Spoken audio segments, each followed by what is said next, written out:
Good morning and welcome to Korea Today, live from Seoul. Marking the first anniversary of her inauguration, President Park Geun-hye will address the nation with her 3-year economic innovation plan, which will be the centerpiece of her plan to turn the nation's economy around. And budding entrepreneurs could have a new incentive to intern at venture companies. We'll have that story for you coming up on In Print. And Yoon Sung-min is the second player to go from the KBO to the major leagues. But the big question is, will he make the starting rotation? We'll find out later on the show. And as mentioned, today marks 1-year anniversary since President Park Geun-hye took office. 1 year into her presidential term, we take a look back on the challenges and achievements. The Vitamin Project, a government initiative aiming to combine various fields with information and communications technology. We look at what this is and get a first-hand look at a neat gadget on Tuesday, February 25th, 2014. From Arirang News, this is Korea Today. And thank you for tuning in. You're watching Korea Today on a Tuesday morning. Thank you for joining us. And today does mark the first anniversary since President Park Geun-hye took office. And instead of a celebratory event, she will address the nation with a 3-year economic innovation plan outlining a new direction for the country's economy. First proposed during the New Year's press conference. 저는 올해 국민 여러분이 성과를 피부로 느낄 수 있도록 우리 경제의 혁신과 재도약을 위한 경제혁신 3개년 계획을 세우고 이것을 성공적으로 이끌어서 국민 행복 시대를 열어가겠습니다. President Park will unveil the plan before presiding over a joint meeting of key financial officials and civilian economic advisors. The president had earlier said if this plan is successful, it will boost the country's growth potential to around 4% within the next 3 years and secure a 70% employment rate as well as an annual per capita income of $40,000. In an unexpected announcement, Seoul has offered Pyongyang aid to help it combat an outbreak of foot and mouth disease. Unification Ministry officials on Monday proposed holding inter-Korean working-level talks on this matter, adding that South Korea will likely provide disinfectants, quarantine equipment, and more upon request. The proposal comes less than a week after North Korea notified the World Organization for Animal Health of the outbreak of foot and mouth disease at 17 farms around Pyongyang that led to the culling of some 3,000 pigs. Some analysts say Seoul's voluntary gesture of help that came 1 day before the closing of the inter-Korean family reunions might help further warm ties between the rival Koreas. Seoul's defense ministry has denied a Japanese news report that B-52 bombers will be deployed in the joint military drills between South Korea and the U.S. In a statement released on Monday, the ministry said it cannot confirm any plans on the deployment of the nuclear-capable bombers, adding that Seoul and Washington closely coordinate the use of U.S. military assets on the Korean Peninsula. The defense ministry also refuted claims made by Japan's Nihon Keizai Shimbun that South Korea, the U.S., and Japan are considering holding talks over the possibility of North Korea conducting another nuclear test or a missile launch. At the Pentagon on Monday, U.S. Defense Secretary Chuck Hagel unveiled plans to trim the U.S. Army to around 450,000 personnel, the smallest in size since before World War II. Sources say U.S. forces in Korea will remain unaffected, considering the instability on the Korean Peninsula. And as we mentioned in our first story, today marks the first anniversary of President Park Geun-hye's inauguration. But the Korean Confederation of Trade Unions is set to make a statement of its own with a scheduled nationwide one-day strike. The union claims the government has been oppressing workers and carrying out its ambition to privatize public firms. The government has warned of stern measures against those taking part in what it calls an illegal walkout. The KCTU is the more confrontational of the country's two umbrella unions, with a membership of around 700,000. Some 200,000 unionized workers plan to participate in the walkout and attend protest rallies in more than 10 major cities nationwide.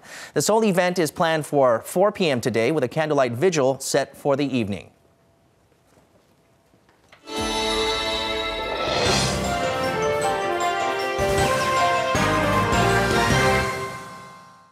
And good morning, everyone. Time for a look through your newspaper headlines now. If you needed an excuse not to head out of the house yesterday, you probably got one if you were in Korea or China for that matter. Scooting over to the front page image on Choson-ilbo, a thick cloud of fine dust was visible to the eye practically all day yesterday, as captured by this front page image. The title reads, China blanketed with fine particulate matter for a sixth day. Seoul issues third fine dust watch this year. And if you can make it out, that's the Forbidden City in the background over there in Beijing, China, where a fine dust reading of 380 micrograms per cubic meter was recorded. Now, Seoul's reading was significantly smaller at 85 micrograms per cubic meter, but still higher than the 25 micrograms per cubic meter deemed acceptable by the World Health Organization. And you can see a couple just looking over the haze there at N Tower. All right, scooting over to our next daily, 중앙일보 is up next, and we'll go ahead and take a look at this headline. It reads, 1090 movement sent 26,000 cans of powdered formula for North Korean children yesterday. Now, the 1090 movement is a civic organization with the stated mission of raising awareness and growing interest among those in their teens and their 10s through their 90s, so to speak, for peace and unification. And the subheadline there adds that the powdered formula that was sent by boat yesterday is enough to feed some 13,000 babies for a period of 1 month and is set to arrive in the north via China. It seems like it adds to the sort of this feel-good momentum between the two Koreas, especially given the inter-Korean family reunions that will wrap up today. Absolutely right. And the chairwoman of the 1090 movement, Lee Young-sun, is cited as saying that she is happy to be sending the formula at this juncture, at what she called this opportune change. And while 중앙일보 says sending help on humanitarian grounds are treated separately from political contexts, our next paper, 동아일보, seems to be in a similar boat there, as it asks the question in the headline, government to help North Korea control foot and mouth disease is thawing on the horizon. And the subheadline notes that despite the key resolve military exercises that launched yesterday, the typically aggressive response from Pyongyang's media has been absent. As for the future of the inter-Korean family reunions, the North Korean Red Cross representative Lee Chung-bok is quoted as saying, it still needs to be discussed, but the mood is good. Meanwhile, take a quick look at this headline right here on 동아일보. It reads, interns at venture companies eligible for 100 million won, or 93,000 US dollars in support money when starting a company. Now, the Small and Medium Business Administration included such a plan in its report to President Park Geun-hye yesterday as part of its goals to expand entrepreneurship in advanced technical areas while helping boost the chances for startups to succeed as well. The plan is set to be implemented starting this year for interns who learn under a venture company for a period of 1 year or more. So certainly if you're looking to join the intern market, that is something to consider, especially in the technical area. We'll next look at the front page image on Gyeongyang Shinmun there, which takes us to Kiev, Ukraine on a slightly different note. The title explains makeshift memorial for Ukraine dead. And as men and women are seen placing flowers in Independence Square there, where protesters had fallen to sniper bullets and the like. The caption also adds that Ukrainian interim government will manage state affairs until a new president is elected in May. And finally, let's go ahead and wrap with a quick look at an article on Mail Business newspaper. This headline right here asks the question, Korea, are you happy? This question, of course, on the occasion of the president's first year in office, marked today. And the answer doesn't look to be very bright. The insert shows the results of last year's UN Happiness Report, or World Happiness Report, which put Korea at 6.27 out of 10 happy, or 41st happiest happiest country in the world. Denmark, Norway, and Switzerland came up on top of that list, and the Business Daily says it will launch a series of reports on how happiness is being achieved in other model countries in the coming issues. And with that, we'll wrap your look at what's in print on this Tuesday. Next up are your closing numbers from Monday's market action.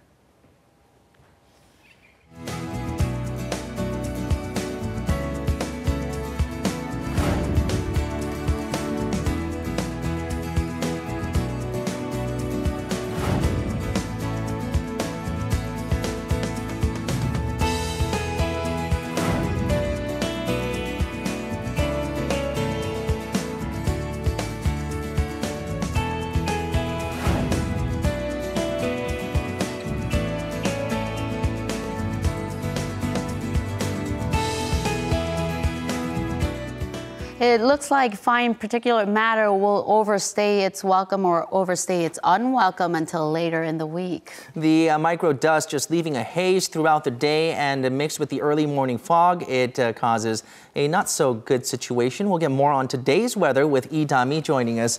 Good morning, Dami. Good morning, Dami. And you have that mask on, but that's not the right mask. Sure is. Well, it's something though. Good morning, everyone. Today I am reporting live from Gangnam-gu, Seoul. Yes, I must say that without my mask, it seems a bit difficult to breathe freely because of all of the toxic dust coming in from China. Right now, currently here in Seoul and in Gyeonggi-do province, we are under the influence of a fine dust advisory, so do keep that in mind. The current readings for Seoul for fine dust levels right now is at 181 micrograms per cubic meter, which is a bit high. Now, for those of you who haven't gotten your hands on these special masks that are used to or that are made to filter out these fine dust particles, then you should definitely get your hands on some. It looks like these hazy conditions are going to continue into tomorrow, and then on Thursday we are expecting nationwide precipitation, which will hopefully kind of ease or decrease the level of fine dust. Now, as for the temperatures right now, it is 0.9 degrees Celsius here in Seoul. Later, our daytime highs will leap up to 12 degrees, giving us fairly warm and spring-like afternoons. That's all I have for now. Let's go ahead and take a look at the weather for today around Korea. Seoul's highs are at 12, Daejeon at 13, Daegu at 15, Gangneung at 9, Gwangju the warmest at 16, while Busan and Jeju are at 14 degrees. That's all I have for the weather forecast. I'll be back in just a few moments. Thank you very much, Tommy. President Park Geun-hye was inaugurated and took office exactly a year ago with the vision and goal of bringing happiness for the people of Korea. That's right. It's been a year already, and it's time now to issue a report card on the administration. So Korea Today reflects on the past year, the changes that Korea has seen, and also looks ahead on the remaining 4 years to lay out what we can expect.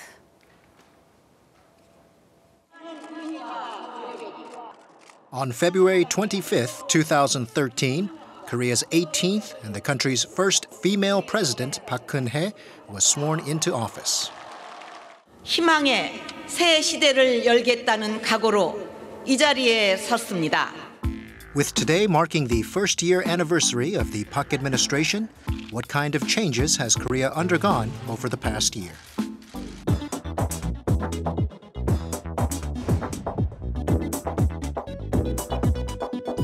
과학 기술들을 전 분야에 적용해 창조 경제를 구현하겠습니다. 금융 지원을 강화해서 창조 경제의 시드머니가 넘치도록 만들 것입니다.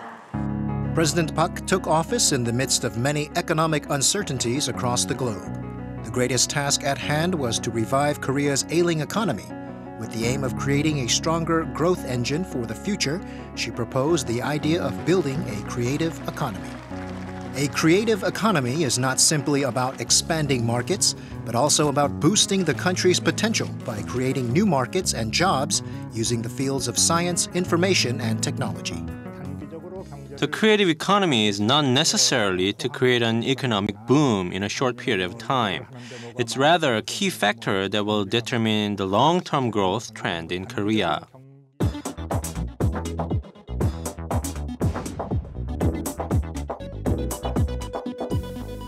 어떤 국민도 기초적인 삶을 영위할 수 없을지 모른다는 두려움이 있어서는 안 됩니다. 경제를 활성화하고 민생을 안정시키는데 국가적 역량을 집중해 나갈 것입니다. In order to revitalize the economy and provide more stability to people's livelihoods, President Park has also put out various policies.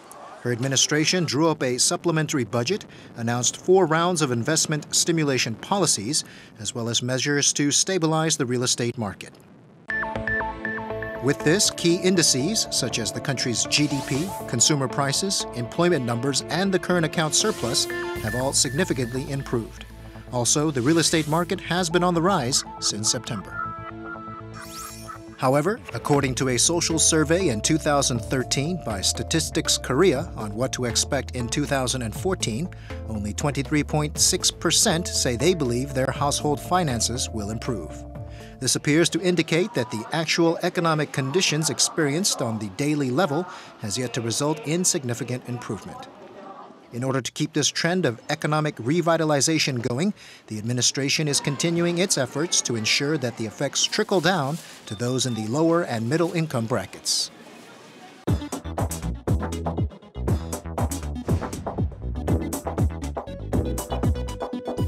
국민의 생명과 안전을 지키는 것은 국민 행복의 필수적인 요건입니다. To realize happiness for the people, the president emphasized creating a safer society, and she identified 4 social evils that need to be eradicated. Those being sexual violence, domestic violence, school bullying, and low-quality junk food. As a result, the ratio of perpetrators of sexual crimes that go unapprehended dropped by 4.4% compared to a year ago, while repeat offenses dropped by 1.5%. Recurrences of domestic violence dropped by 20.4%, while the numbers of those who have experienced school bullying dropped by 7.5%. Holding people accountable for their accountability in the 4 social evils is important. But what's also important is to create changes on the policy and security system on the institutional level.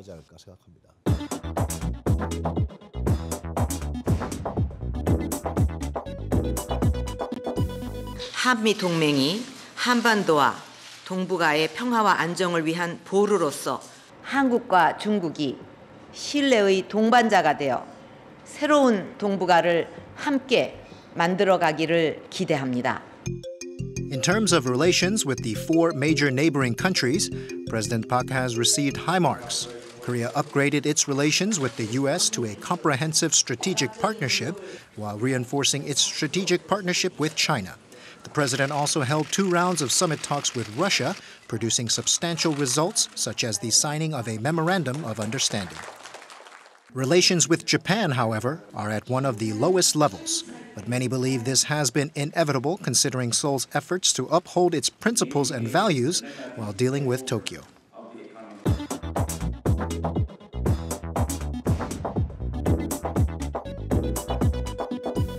북한의 도발 가능성에 대비하여 빈틈없는 안보 태세와 위기 관리 체제를 확고히 하고 한반도의 평화를 보다 적극적으로 만들어가면서 평화 통일을 위한 기반을 구축해 나갈 것입니다. The country faced a 3rd nuclear test from North Korea shortly before President Park took office, and in terms of relations with Pyongyang, the president laid out her vision of creating a trust-building process on the Korean Peninsula. The president made it clear South Korea will not tolerate the North's drive to revitalize its economy while developing its nuclear program, but vowed to support Pyongyang along with the global community if it relinquishes its nuclear ambitions. For the past year, strengthening national defense and security on the Korean Peninsula on the foundation of a solid Korea-U.S. alliance can be considered some of the more positive achievements. But with North Korea, because the administration put a large emphasis on sticking to its own principles, there has been a lack of flexibility.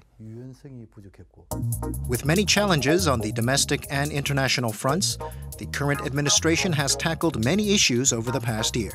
Some have pointed to shortcomings in communication with the public or have questioned key appointments to government posts. As the administration reflects on its past accomplishments and ponders future challenges, Many hope it will help provide more direction for the upcoming 4 years and pave the way for an era of happiness for the people. And for more on President Park Geun-hye's 1 year on the trust-building policy, joining us is Professor Kim Dong-yeol from the Korean National Diplomatic Academy. Good morning, Professor. Thank you for joining us. Thanks for having me. All right, now the administration's 3 main diplomatic initiatives were, of course, the trust-building policy for the Korean Peninsula, as well as peace and cooperation in East Asia, or Northeast Asia, and also the middle power diplomacy. So 1 year after, how is the government faring? Maybe too early or might be too early, but I would say that I'd like to give more positive scores than negative to this current regime. Not in the sense that we saw some feasible outcomes already, like a policy which is very practical, something like you've seen in previous governments, like what we can give to North Korea or what we're going to do with North Korea, something like that. But instead, as we saw, one analyst says, I mean, this government is trying to stay with the principle that this government set in the beginning of its regime. As we may say that, I mean, the current president's policy, we may call it something like a shift of paradigm because, you know, up until last government, we stayed with some sort of realpolitik, meaning that we based on the material benefits that we may get in a relationship with North Korea. But this government says that we have to put normative principle first. So this normative principle is very hard to establish in the beginning, and then it's going to be like even take longer that it's going to just like have some feasible outcomes. So we have to wait and see what's going to come. But it's only 1 year after the start of this regime, so that's what I say. It might be too early, and then it should be like a steady and slow and then step-by-step approach. So we may say something more next year. But at this moment, the fact that the government is staying with the principle is a very positive sign. That's why I'm giving more positive scores to this government. Okay, so staying with it and being stern with it at the same time. So how would you evaluate the North Korean policy? Some might say that it was a little bit too stern, maybe unflexible, but it seems that it's showing some kind of results so far. And nowadays, I mean, even yesterday news was reported that the South Korean government is offering humanitarian aid for FMD outbreak in North Korea. For the first point, it may sound like this government is less flexible than the previous governments in dealing with North Korea. But in my view, I mean, it is only, I think it's fully expected because as I mentioned, I mean, this is a kind of reverse way of approaching North Korea. We have to set the principle, normative principle first, and then we have to just follow some of the practical plans to pursue those principles.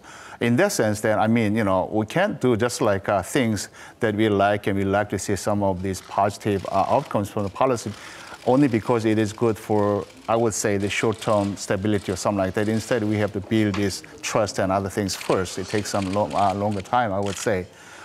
In that sense, I believe the government is expected to be very rigid or not flexible. We have to wait until North Korea shows some very positive sign that is moving towards the principle that we set. And now, it seems like North Korea is moving towards what this government said. In other words, like, you know, going with some sort of universal humanitarian goals that we all agree commonly. And then we say there's kind of some positive signs, but still I would say this is only one move. So it's still too early, says that North Korea is following our policy or not. It may be one move, but the ambience right now is very different from last year, from the Sea of Fire comments to what it is now, what's happening now, and the continuation of the reunions. Now, President Park used the word bonanza, actually 대박 in Korean, but that's not exactly a broadcast appropriate word, but she used that, and it was translated as bonanza, talking about reunification. Now, could this mean maybe a shift in the policy, the North Korean policy shift to a reunification policy? I myself has not a clear idea what does it mean by, you know, bonanza or debak. But if you say that this is some sort of return or turn to a different kinds of North Korean policy, I don't agree with that. Because I think, again, as I repeat what I said before, this government is trying to be in line with the principle that the government set itself, meaning that, you know, some of those normative guidelines first and then pursue some of the practical plans. In that sense, then, this government is trying to restore the original ultimate goal of all this North Korean policy, which is reunification.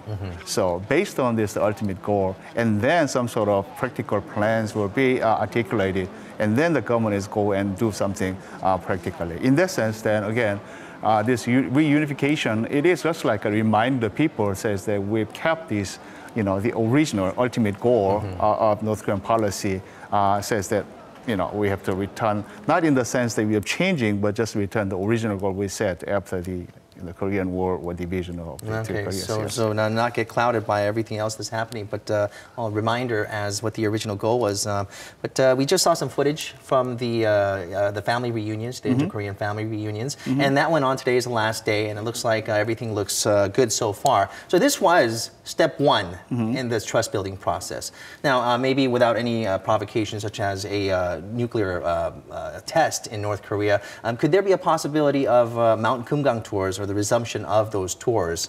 Oh, well, I mean, I repeat, the family reunion is one of the very nice examples that, again, it is like, in line with this humanitarian goal, a universal goal or norm that we may agree. So, I mean, this family reunion is definitely the first step towards trust politics. And then the Kumgang Mountain tourism, I believe, is highly positive. It's like, it's going to become, but still, I mean, it takes some time because one thing remains unsolved, meaning the safety of the tourists. Because North Korean government did something horrible in the past, and then South Korean government says, hey, this is against the rule of humanitarian activity between North and South Korea, and then you violated it by shooting some of the tourists because it is not in your interest. It is not good to resume this until you guys give me some of the very, very concrete plan how to secure the tourists from any kind of, the horrible things that, the similar things that happened before. So it depends on North Korea. What the North Korea would give South Korean government says that, this is the way that they are going to they secure the tourists from any dangers. And then probably South Korea would easily agree with some of the details, the planning, how to resume this. And, it's going to be just like a matter of time. Okay, well, safety of the tourists is of the utmost concern. Now, last question here, real quickly. Are inter-Korean relations looking on the brighter side for this incumbent government? Well, as I said, if we see some of the very positive, improvement in North and South Korean relationship, we may wait until probably the later stage of this government. As I said, I mean, this is a new approach. Takes some time, step by step, sort of gradual approach. So after all these norms were agreed between South and North Korea, and then probably made some sort of another stage of negotiating some of the practical plans, and then probably may start some of the very feasible policies between the two Koreas. So it may take probably 2 to 3 years. So we may see some of the practical outcomes only in 2 to 3 years, not just like next year or the next year. All right, well, so to sum it up, basically still early to tell, but slow and steady does it. I think so. All right, Professor, thank you for joining us. Thanks for having me again. That was Professor Kim Dong-yeol from the Korea National Diplomatic Academy. And still ahead on Korea Today, a government initiative and a government project called the Vitamin Project. It aims to provide more support for work combining information communications technology and existing industries. We take a look at what this is and bring a special gadget into the studio. All right, the Seoul Metro marks a special milestone tomorrow, and our reporter Lee Da-mi is standing by in Gangnam Station in Gangnam-gu, Seoul. We'll go right to her and find out more about this special milestone. Over to you, Da-mi. Thanks, Minjung. So I'm back reporting live from Gangnam Station, and in the mornings there are always quite a lot of commuters. Right now there are a lot of people getting off the subway, as a matter of fact. But the reason why I'm here at the subway station is because, well, tomorrow the number of passengers that have taken lines 1, 2, 3, and 4 is expected to exceed 40 billion passengers. So this is the record for the past 39 years and 6 months since the subway has been running. This number is actually the equivalent of every citizen of Seoul getting on the subway every day for 11 years. Now, Seoul Metro first opened back in the year 1975, and there were only 9 stations So there were about 230,000 passengers on a daily basis in the first year of operation. Now here on Line 2 at Gangnam Station, there are about 140,000. So the daily average of all passengers on the entire Seoul Metro back then is only 1.6 times the number that passes through Gangnam Station today. But as of now, the number of people making use of lines 1 through 4 on a daily basis comes up to about 4.2 million people, which is 18 times more than the past. Now, the number of stations has increased 13 times the original figure, and now we have about 120 subway stations. So there were all sorts of records during the operation of the subway for almost 40 years. They say that the total distance that lines 1, 2, 3, and 4 run on each day adds up to the same distance of going around the globe 1.5 times. So if we add the total distance run since the opening day, well then distance-wise, that's almost 15,000 circles around the globe. So starting back in 1996, in order to prevent sleeping when driving, Seoul Metro provided gum for the operators. So until tomorrow, that will be a total of about 2 million packs of gum. So in celebration of exceeding 40 billion passengers, Seoul Metro will be doing something a little special. So tomorrow, which is the 26th, what they're going to be doing, for the passengers that are taking the first subways for line 1 through 4, they're going to choose 16 random passengers and give them a transportation card with 45,000 won on it, which is about $40. So if you want to go ahead and win that transportation card, you might want to get a big jump start to your day. But other than that, at different subway stations such as Arirang Station and Sicheong or City Hall Station, there will be many performances and experience programs that passengers can try out. So you should definitely go ahead and experience that for yourselves. That's all I have for now. I'm Idami, Korea Today. So a pack of gum for the users, the passengers. That's right, that's right. And gum does keep you awake while you're chewing it, right? Well, today marks the first anniversary of the Park Geun-hye administration, and this administration has placed great emphasis on science and technology, recognizing the importance of emerging fields. And in September of last year, it launched what it called the Vitamin Project. That's right. This Vitamin Project is launched by the Ministry of Science, ICT, and Future Planning, and it is to provide expert assistance through the fields of science and technology. So we'll take a look at what this Vitamin Project is and just what it offers.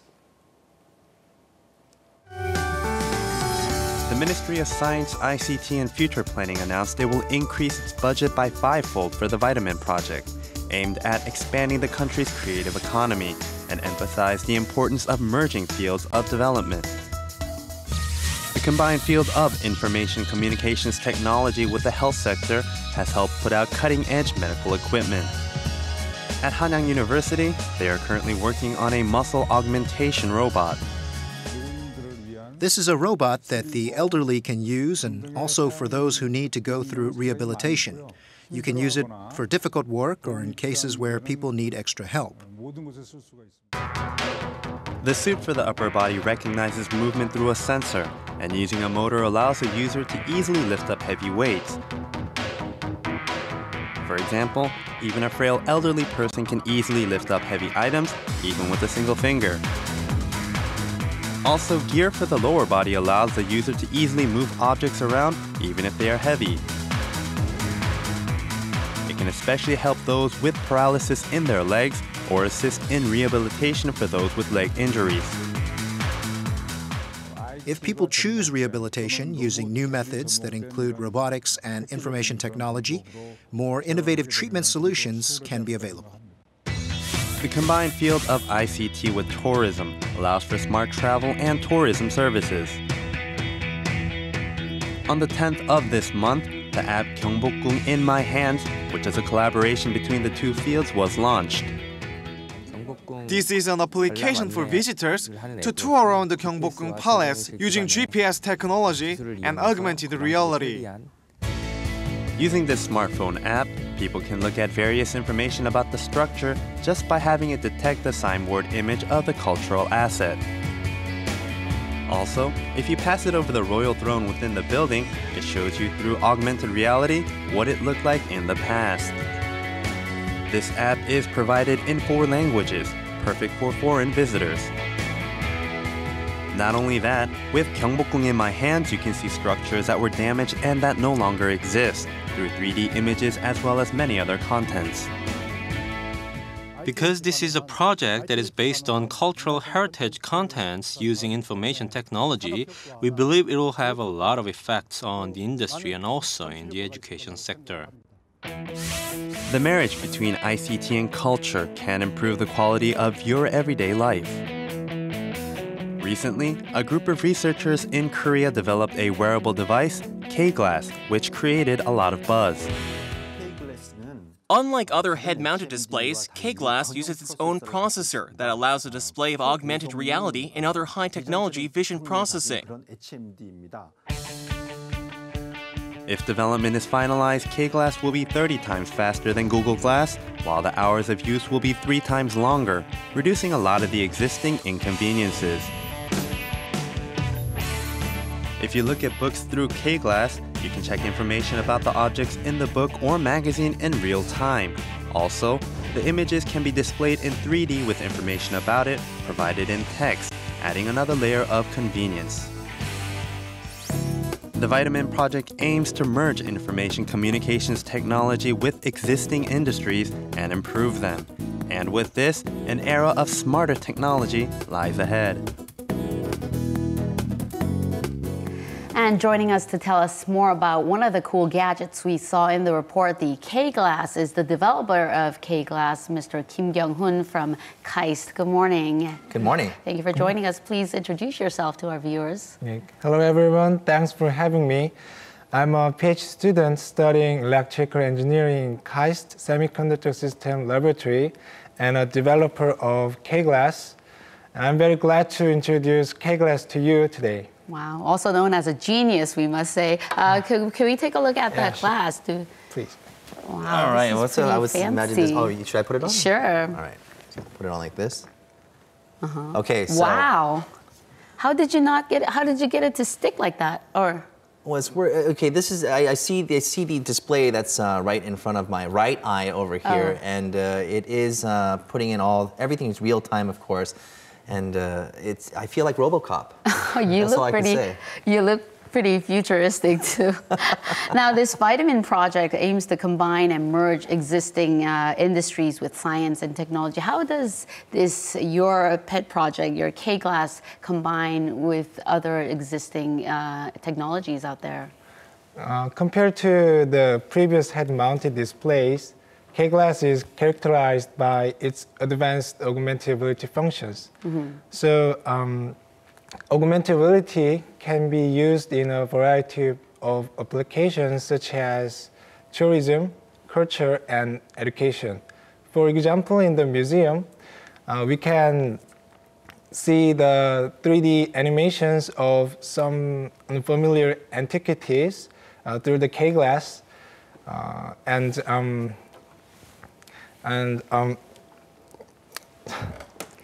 instead of text-based information.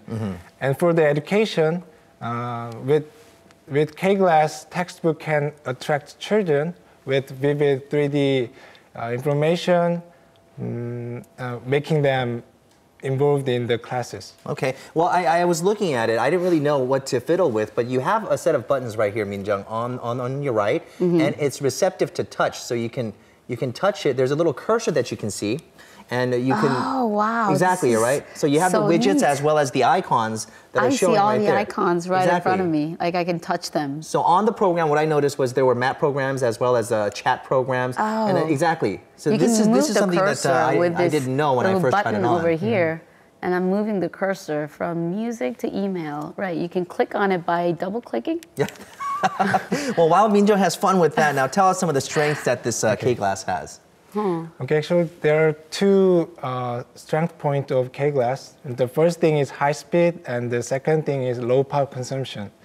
High speed is very important in augmented reality for the fast interaction. That's right, with the user. Yes, and smooth response. And low power consumption is essential for the long operating time. For these two advantages, we designed the augmented reality dedicated processor, and assembled inside the K glass, and so we can consume low power with high-speed operation. It's like a computer that you wear on your eyes. Now, it's still in the, I believe this is the... Oh, I'm sorry. Did I just break the glass? No, it actually just clips back on, I've noticed. But you can see that he's very angry right now. But I was going to feel terrible about it. Well, you can see that this is a prototype and it's still in its early stages of development. What kind of plans do you have ahead for the development of K-Glass? When the prototype of K-Glass was introduced to the public first, they pointed out its clumsy, bulky design. Even though we don't have any expert of exterior design, we are going to upgrade its appearance with the help of some companies. Okay. And in technical aspects, we are focusing on user interface and user experience as well. Also, a new and ultra-low power augmented reality dedicated processor is currently under the development. Okay, well, minimizing some of the hardware that's involved would also be a key goal in there too. And we talk about the Vitamin Project opening this segment. And how does this kind of help help you, like a researcher like yourself, like a developer like yourself? Yeah. Okay, in fact, so far we have not received any governmental support for this project, but I guess we can make a more complete product if there is any governmental support. Okay, so for that governmental support for the Vitamin Project, making a product that you can present out there would be good, and we'll be looking forward to the product that you come out with later on. Right. Thank you very much. Device. Thank you. Well, still ahead in Korea today, an illness that takes away your memories and becomes debilitating and even deadly. Dementia is one of the conditions the elderly fears the most. To tackle the growing number of patients in Korea, the government has launched a prevention project. Learn more about it later on in the show.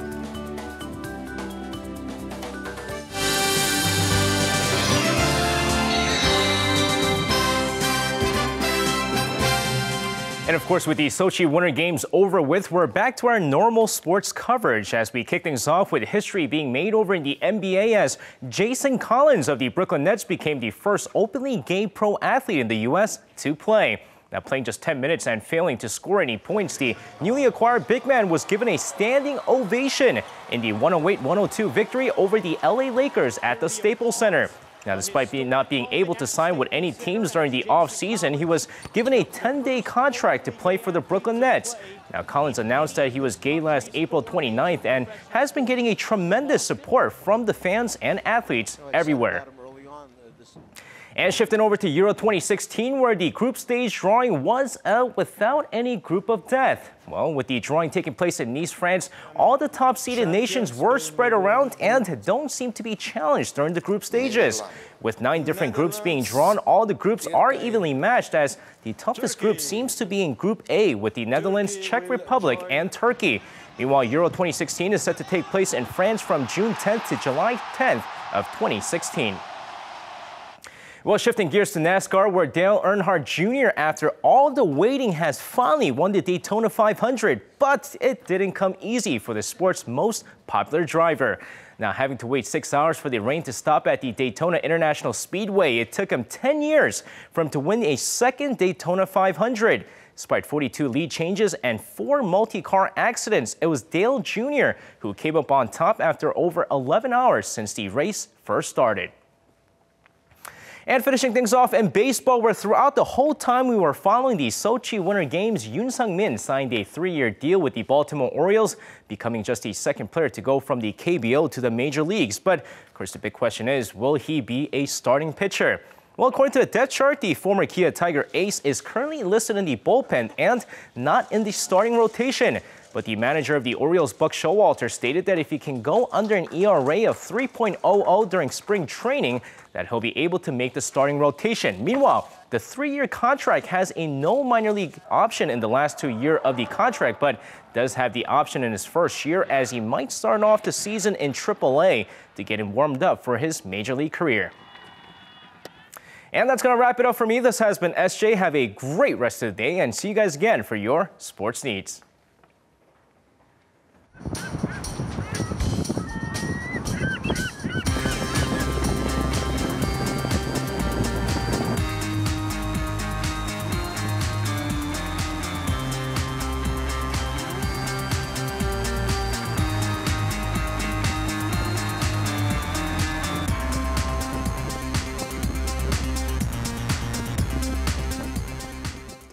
Recently, the government has put out many new measures to tackle dementia, and starting in July, it announced that it will designate a special classification for dementia patients with mild symptoms. That's right. Dementia is a disorder that can be detrimental to the patient as well as the people around them. But depending on how you manage it, your life and the quality of life you live may be quite different. We'll find out more about dementia.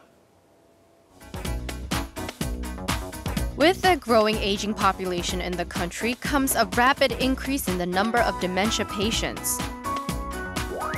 Last year, the number of senior citizens with dementia was roughly 580,000, which is about 9 out of 100 among those at the age of 65 and older. Experts predict that these numbers will surpass 1 million in the coming decade.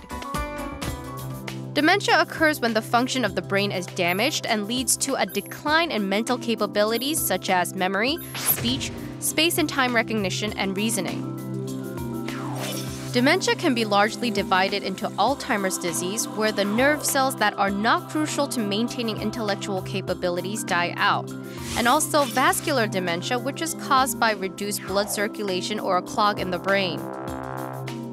Treatment for dementia is largely divided into drug treatment and non-drug treatments. And if you receive aggressive treatment in the early stages, you can slow down the progression of the condition. In Oriental medicine, many methods are being used to prevent dementia. The principle behind these treatments is relaxation. These treatments relax the patient's mind and body in order to allow blood to freely flow throughout the body to the brain. They use cupping therapy, acupuncture, blood vessel laser treatment to clear up blocked circulation. There's also thermal therapy and oriental aromatherapy that provides more stable and comfort for the patient to help them recover their memory. On the government level, there are centers for dementia which help with early detection and provide music, art, and exercise programs to assist with dementia patient treatment. The government also announced it will create a standard dementia brain map for Koreans to use in early detection and treatment as a way to tackle the growing number of dementia patients in the elderly population. The brain map will be created based on a study of some hundreds of dementia patients who have received MRIs, blood, and DNA tests.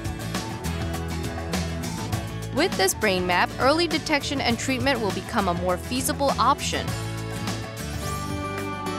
Dementia is not a condition to hide, but one that requires proactive treatment and care in the early stages.